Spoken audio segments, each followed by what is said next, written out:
खुलुमबाय लोगोफोर, गोजोन फुंबिलि बयनिसिमबो। नोंथांमोनखौ एनबि ब्रह्म चेनेलाव बयखौबो फिन खेबसेबाव बरायनाय बावहरग्रोनाय जाबाय। आं दिनै नोंथांमोननि सिगाङाव दिनैनि सानसेनि फानजामुथिखौ फरायथिनो लादों।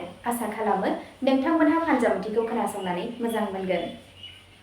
नोंथांमोना भिडिअखौ नायना मोजां मोनोब्ला लाइक, साबस्क्राइब, कमेन्ट आरो शेयार खालामनानै होलांब्लानो जाबाय।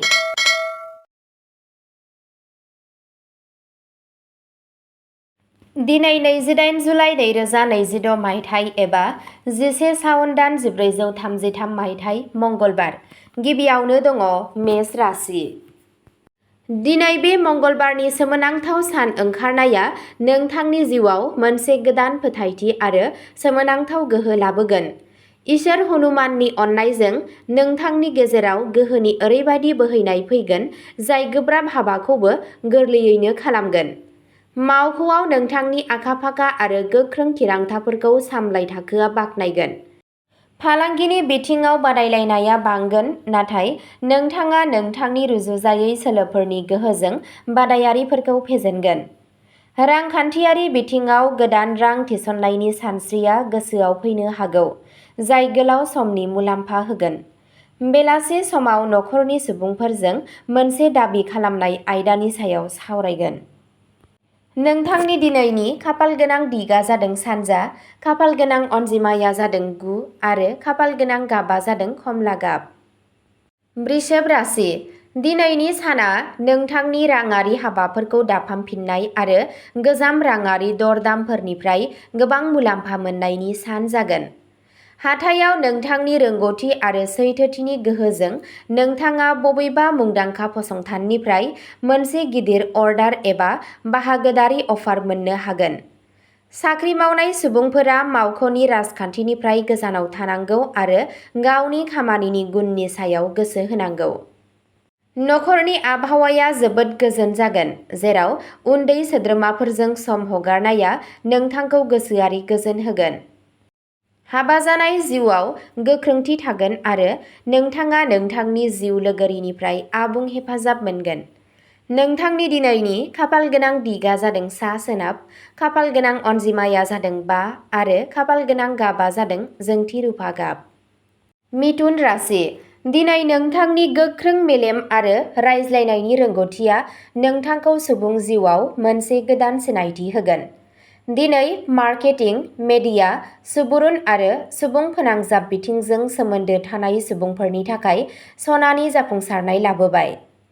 रांखान्थियारि थासारिजों गोख्रों खालामनो थाखाय आयनि गोदान फुंखाफोरनि सायाव खामानि मावनाया जागायजेननो हागौ।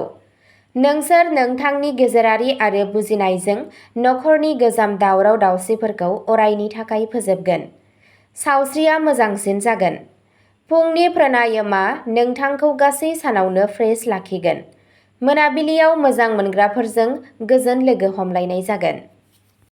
नोंथांनि दिनैनि खाफालगोनां दिगा जादों साहा, खाफालगोनां अनजिमाया जादों 3 आरो खाफालगोनां गाबआ जादों रोजा गोथां गाब। कर्कट राशि। दिनै नोंथाङा गावनि बांद्राय गिदिंथिंनाय लुबैनाय आरो गोसोआरि सानथौनि सायाव गोख्रों दबथायनायजों लोगोसे मोनसे प्रेक्टिकेल राहाखौल' लानांगोन। खामानिथिलियाव खामानिनि बजाया हरखाब बांनो हागौ, बेनिखायनो सम सामलायनायनि मोनसे खान्थि बानायनानैसो आवगायलां।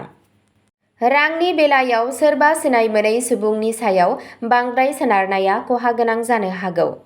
जिउनि लोगोरिनि सेन्सिटिभ एटिट्युड आरो बोसोनखान्थियारि हेफाजाबआ नोंथांनि गोसोआरि मेंनायखौ गोबां बिबांनि खम खालामगोन। मोनाबिलियाव बबेबा धोरोमारि खामानि एबा निजोम जायगायाव सम हगारनाया नोंथांनो जोबोद इसोरारि गोजोन होगोन।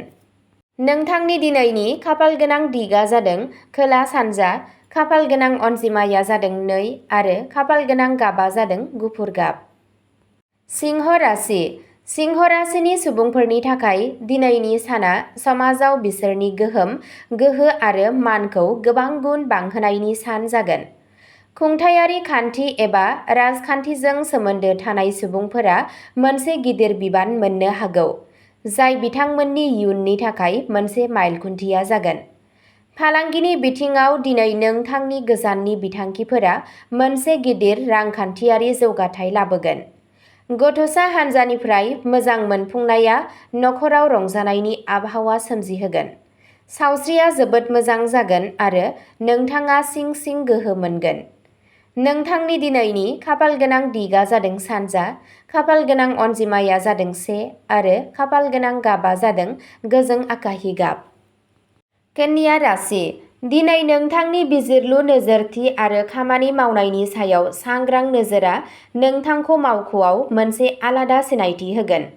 सासे गोजौ थाखोनि मावख'गिरिनि जर'खा हेफाजाबजों थाबथानाय सोरखारि लेखा बिलाइनि खामानिखौ मोजाङै फोजोबनाय जागोन। फालांगियाव गोदान बायग्राफोरखौ गोसो बोनो थाखाय बानायनाय मार्केटिं बिथांखिफोरा आबुङै जाफुंसार जागोन। फरायसाफोरा गावसोरनि फरायनायाव गोसो होसारनायनि रुजुजायै मुलाम्फा मोनगोन। बिमा-बिफानि बोर मोन्नायजों गोसोआव सोलिबाय थानाय जायखिजाया गिदिर बेले-बेजेआ अरायनि थाखाय जोबलांगोन। नोंथांनि दिनैनि खाफालगोनां दिगा जादों सा-सानजा, खाफालगोनां अनजिमाया जादों 4 आरो खाफालगोनां गाबा जादों रोजा गेरुवा गाब। तुला राशि, दिनै खाफालनि साखाया आबुङै नोंथांनि फारसे गिदिंबोनायखौ नुनो मोनगोन, जायनि थाखाय नोंथाङा सान्नाय गोब्राब खामानिफोराबो गोरलैयैनो जाफुंगोन। आरिमु, फेशन, समायना आरो डिजाइनिंजों सोमोन्दो गोनां फालांगिरिफोरनि सानफ्रोमबोनि मुलाम्फाया गोबां बांनायनि जाथावना दं। गुबुन हादोराव दावबायनो एबा गोजौ सोलोंथाय लानो थांखि लानाय फरायसाफोरनि थाखाय बे साना जोबोद मोजां जागोन। नखरारि जिउआव गावजों गाव गोरोबलायनाय आरो गोजोन थागोन। बेलासि समाव गावनि जिउनि लोगोरिजों सम हगारनाया नोंथांनि सोमोन्दोआव गोदान गोदै दाजाबदेरगोन। नोंथांनि दिनैनि खाफालगोनां दिगा जादों सोनाब, खाफालगोनां अनजिमाया जादों 6 आरो खाफालगोनां गाबा जादों रेजें निला गाब। वृश्चिक राशि, दिनै नोंथांखौ बिथोन होनाय जादों दि नोंथांनि बिबुंथिनि गिलु-बालु आरो गाज्रि सोदोबफोरनि सायाव गोख्रों दबथाय।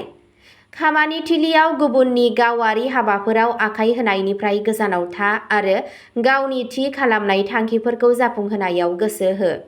गारि सालायनाय समाव ट्रेफिक नेमफोरखौ गोख्रोङै मानिनाया गोनांथार। गाज्रि थासारिफोराव नोंथांनि जिउनि लोगोरिनि गोजान नोजोरगोनां बोसोनआ नोंथांनि थाखाय मोजां जागोन। मोनाबिलियाव मेडिटेशन एबा यगा खालामोब्ला गोसोआरि गोजोन मोनगोन। नोंथांनि दिनैनि खाफालगोनां दिगा जादों खोला, खाफालगोनां अनजिमाया जादों 8 आरो खाफालगोनां गाबा जादों सना गाब। धनु राशि, फालांगियारि लोगो आरो जुलि जानाय जिउआव दिनै गोजोननायनि मोनसे गोदान मुगाया जागायजेनगोन। लोगोरिजों गोजाम गोरोन्थि बुजिलायनायखौ बोखारनायजों फालांगियाव मोनसे गोदान जौगानाय जागोन। बिजिरसालि एबा गोजाम आयेनारि दान्थे-बिदान्थेया नोंथांनि फारसे फैनायनि गोबां जाथावना दं, जाय गोसोनि बजाखौ खमायगोन। रांखान्थियारि थासारिया गोख्रों जागोन आरो नोंथाङा जायखिजाया गोदान रां थिसननायनि सायाव सानना नायनो हागोन। बेलासि समाव नखरजों लोगोसे मोनसे समाजारि हाबाफारियाव बाहागो लानो खाबु मोनगोन। नोंथांनि दिनैनि खाफालगोनां दिगा जादों सा-सोनाब, खाफालगोनां अनजिमाया जादों 7 आरो खाफालगोनां गाबा जादों गोमो गाब। मकर राशि, दिनै नोंथांनि फोथायथि, गोख्रों आब्रुथि आरो मेंनो रोङै खस्थ' खालामनाया नोंथांखौ बेरेखा हान्जाफोरनि सायाव आबुं देरहासार होगोन। साख्रि मावनाय सुबुंफोरनि खामानिनि बजाया बांनो हागौ, नाथाय मावख'गिरिफोरा नोंथांनि सोमोनांथाव रोंग'थिनि थाखाय नोंथांजों जोबोद खुसि जागोन।